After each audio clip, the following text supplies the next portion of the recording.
Pemirsa, KPK mengamankan 2,8 miliar rupiah dari hasil tangkap tangan dugaan tindak pidana penerimaan suap oleh penyelenggara negara di lingkungan Direktorat Jenderal Perkeretaapian Kementerian Perhubungan.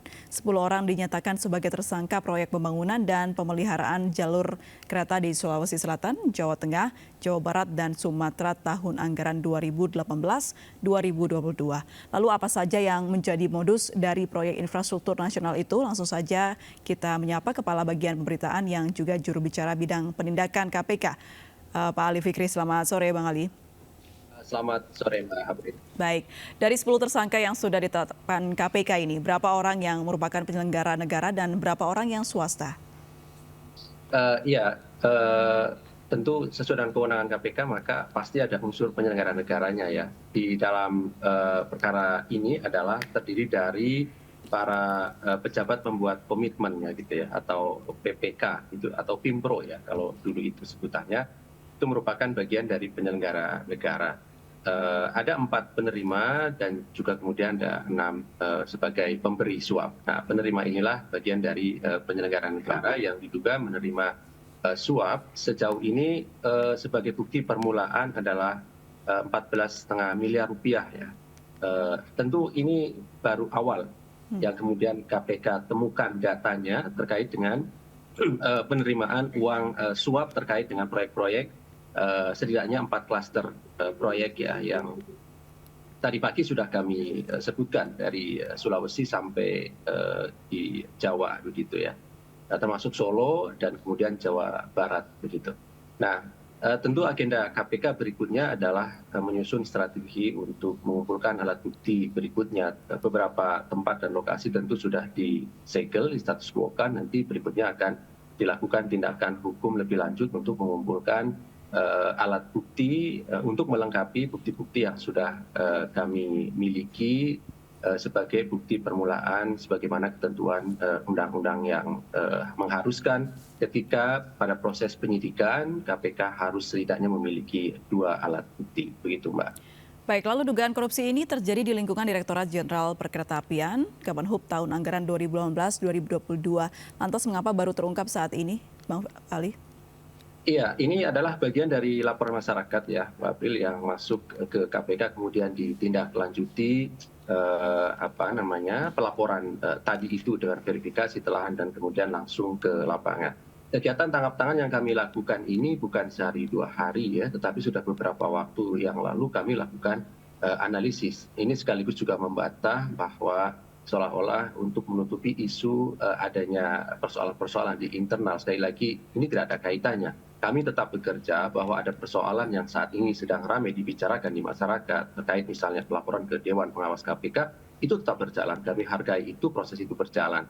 Tetapi tentu KPK telah memiliki sistem yang kuat, yang saya kira tidak terpengaruh dengan isu-isu yang beredar di masyarakat. Tetap sistem itu bekerja. Terbukti kemudian dalam waktu 2 minggu belakangan ini KPK kemudian melakukan kegiatan tangkap tangan. Artinya bahwa teman-teman penyidik, penuntut di bagian penindakan itu tetap bekerja sampai hari ini untuk terus melakukan upaya-upaya penindakan. Perlu juga kami sampaikan tentu upaya-upaya penindakan ini tidak berdiri sendiri, tetapi ini adalah bagian juga nantinya ditindaklanjuti dengan bagian pendidikan anti korupsi dan juga pencegahan, membangun tata kelola. Kalau kemudian yang ditemukan terkait dengan proyek pengadaan dan pemeliharaan jalan rel kereta api yang saya kira ini juga memiliki fungsi strategis. Di sisi lain ini kan menjelang mudik lebaran seperti ini juga harus dipastikan rel jalan moda umum transportasi kereta ini, kita bayangkan kalau kemudian ada dugaan korupsi semacam ini, kegiatan proyek pelaksanaannya seperti apa ya. Dia ada uang-uang yang sudah disetorkan, itu kan pasti kemudian kualitas dari infrastruktur yang kemudian dibangun juga kemudian bisa dipertanyakan lebih lanjut. Artinya memang upaya-upaya ini KPK lakukan di sisi lain dalam rangka menurunkan korupsi, juga melindungi korban-korban dari para pelaku korupsi, yaitu masyarakat dan kita semua. Oleh karena itu, ke depan KPK tentu akan terus mengembangkan lebih lanjut perkara ini dari informasi dan data. Siapapun saya kira kalau kemudian berdasarkan kecukupan alat bukti bisa dipertanggungjawabkan secara hukum, pasti kemudian kami tetapkan kembali para tersangka ke depan untuk pada proses penyidikan yang terus kami lakukan. 10 orang yang sudah ditahan tentu secara undang-undang kami memiliki batas waktu maksimal 4 bulan harus segera dilimpahkan ke pengadilan tindak pidana korupsi untuk para penerima, tetapi minimal bisa 2 bulan juga selesai untuk para pemberinya untuk disidangkan, sehingga nanti fakta-faktanya juga bisa terungkap lebih lanjut pada proses-proses persidangan apabila ketika proses penyidikan ini kami belum mendapatkan informasi dan data lanjutan misalnya seperti itu. Tapi tentu harapannya dari proses penyidikan kami berkomitmen untuk menuntaskan seluruh informasi dan data yang kami miliki untuk mengembangkan lebih lanjut sehingga siapapun yang bisa dipertanggungjawabkan secara hukum sebagai bagian dari pelaku yang merugikan masyarakat, yang merugikan kerugian keuangan negara, yang merugikan kita semua sebagai korban korupsi harus kemudian dipertanggungjawabkan secara hukum di bawah pada proses peradilan gitu. Bang Ali, kalau kita telah lagi bagaimana proses penangkapan ini, lokasi penangkapan di Jakarta dan Semarang. Lalu apa hubungannya korporasi yang terlibat dengan proyek infrastruktur jalur kereta di Trans Sulawesi? Iya, ini sebenarnya ada 4 proyek ya, ada 4 proyek dari Trans Sulawesi, kemudian di Jawa bagian tengah, Jawa bagian barat, dan juga sebidang Jawa ya di daerah Jawa gitu ya, Jawa Sumatera.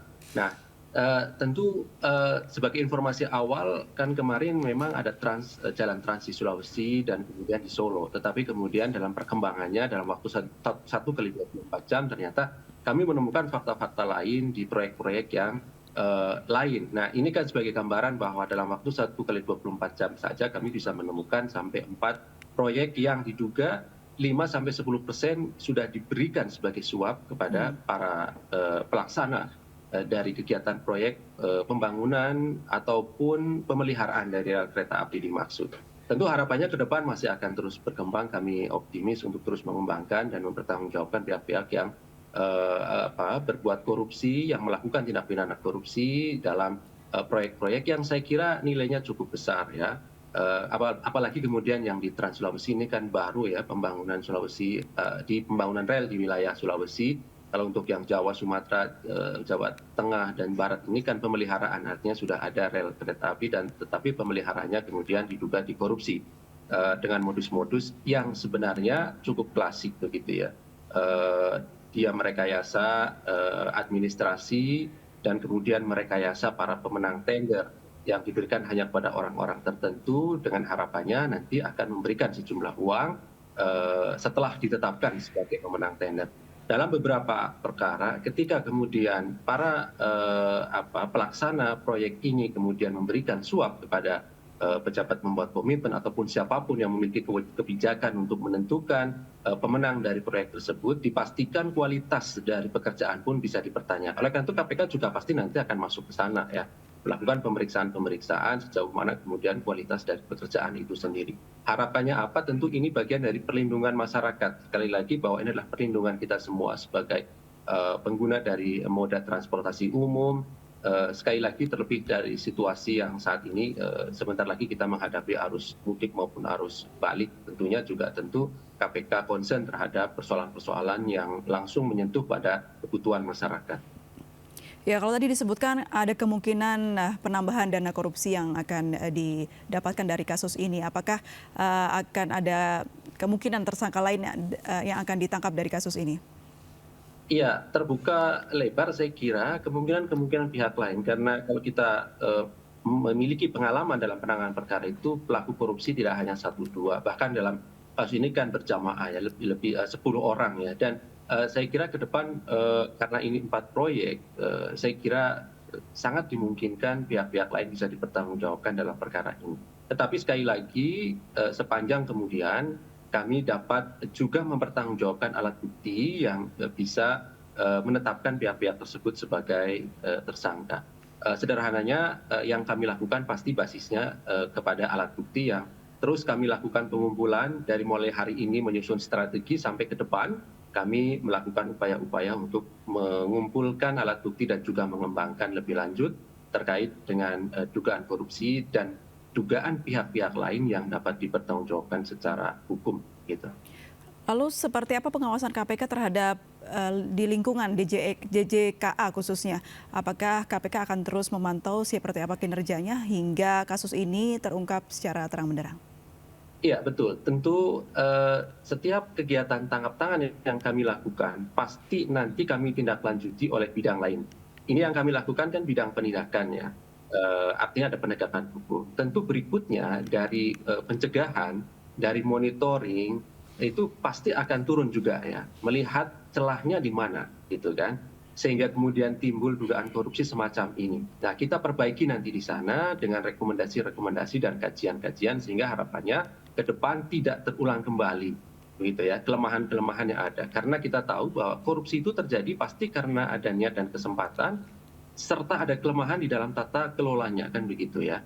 Dalam konteks misalnya pengadaan barang dan jasa, pembangunan rel kereta api dan pemeliharaannya, maka pasti ada kelemahan di sistemnya. Dalam hal ini di Direktorat Jenderal Perkereta Apian pasti ada sistem yang lemah sehingga kemudian bisa terkumpul sejumlah uang 14,5 miliar rupiah yang diduga diterimanya oleh para pihak ini sebagai bagian dari komitmen fee 5-10%. Saya kira pada ujungnya sekali lagi ada kerugian yang lebih besar dari itu. Oleh karena itu tentu maka KPK juga concern untuk menutup lubang-lubang celah terjadinya korupsi tadi itu melalui upaya-upaya kedeputian pencegahan dan monitoring. Ini dilakukan secara paralel. Di sisi lain tadi penegakan hukumnya terus kami lakukan ya maksimal selama 4 bulan ke depan. Di sisi lain kedeputian bidang pencegahan dan monitoring pasti juga turun ke sana untuk memperbaiki sistem yang lemah tadi. Kami lakukan koordinasi, kami lakukan supervisi, kami lakukan monitoring terkait dengan pelaksanaan misalnya dalam konteks ini adalah pengadaan barang dan jasa, tentu kami juga nanti akan tinjau terkait dengan pelaksanaan dari pengadaan barang jasa yang lainnya. Karena tentu ini kan sangat banyak ya proyek-proyek yang dilakukan khususnya di JKA maupun di Kementerian Perhubungan secara umum begitu. Baik, Bang Ali, kasus korupsi dalam proyek infrastruktur sudah sangat terjadi atau sering terjadi.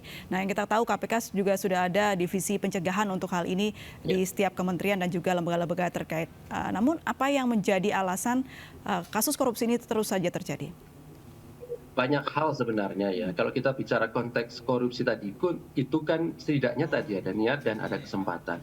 Maka harus ada perbaikan niatnya ini gitu ya. Sebenarnya dalam konteks yang lebih luas, maka di sini budaya anti korupsi harus kita bangun kan begitu ya.